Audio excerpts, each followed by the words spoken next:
The most powerful solar storm in the last 2 decades recently hit Earth, creating stunning displays of auroras.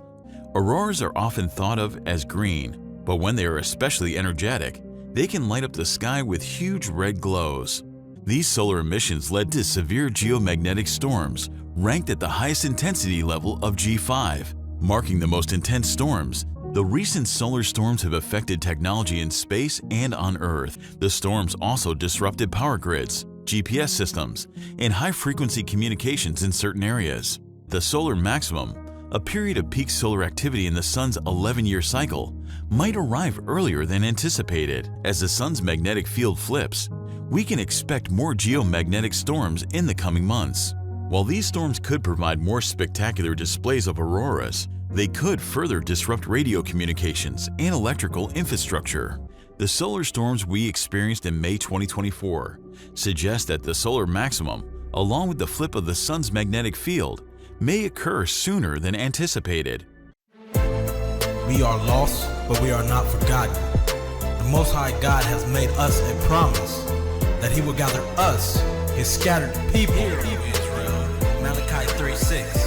For I am the Lord, I change not. The Lord our God is one. So we will stay awake and we will watch until Israel's restored.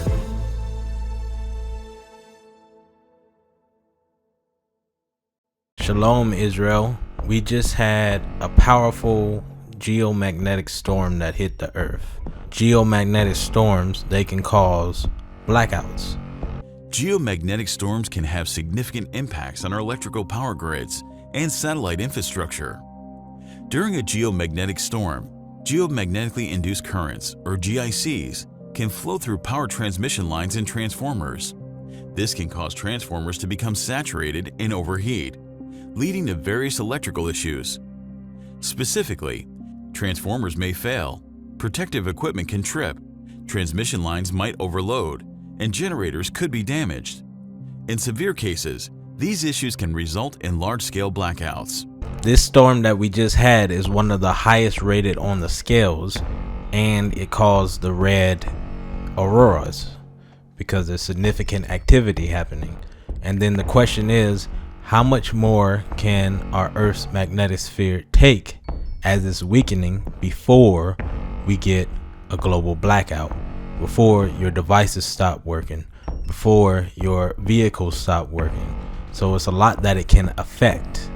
And not only did we just get hit with a powerful storm, it's expected for these storms to return within the next few days. So between now and the 25th, you should expect it. And they are anticipating that these storms are going to be greater and more powerful than the previous one. Flares are ranked by their strength.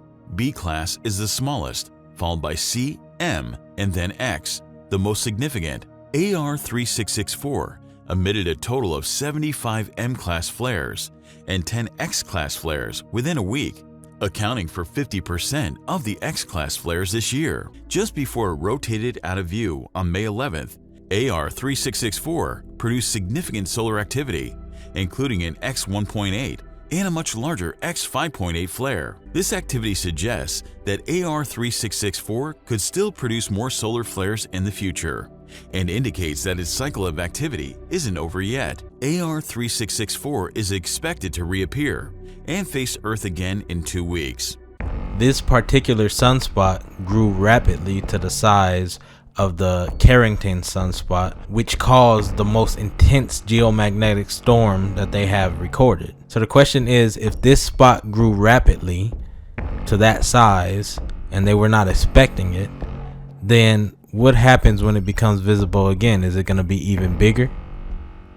But we do know that they're saying that it is going to be more stronger than the storms that it just caused. AR 3664 is no ordinary sunspot. It's so big that it can be seen from Earth without magnification. AR 3664 is comparable to the sunspot that caused the Carrington event in 1859, the most intense geomagnetic storm on record. The storm associated with the Carrington event caused sparking and fires in telegraph stations. In 1859, the most advanced electrical technology was the telegraph system. Today, however, our society heavily relies on satellites and various technologies that need stable magnetic environments to function correctly. This dependence makes us more vulnerable to the effects of significant solar activity. The increased reliance on electricity and emerging technology in today's society means that any disruption could lead to trillions of dollars in monetary losses and pose a risk to life dependent on these systems.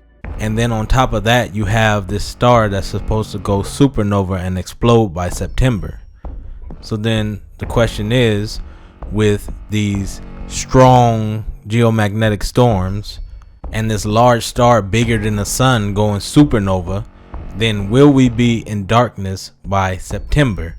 It's a great possibility. At its peak, a supernova can be as bright as an entire galaxy, and it can even be so bright as to be visible during the day. It can take months for the brightness of a supernova to dim. Material several times the mass of the sun is expelled at speeds several percent of the speed of light in a supernova explosion. They are saying that you should be able to see this explosion in the sky, the light from it.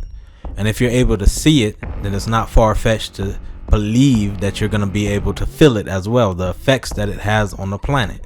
So take your precautions and go ahead and prepare and stock up on food and water and whatever you need.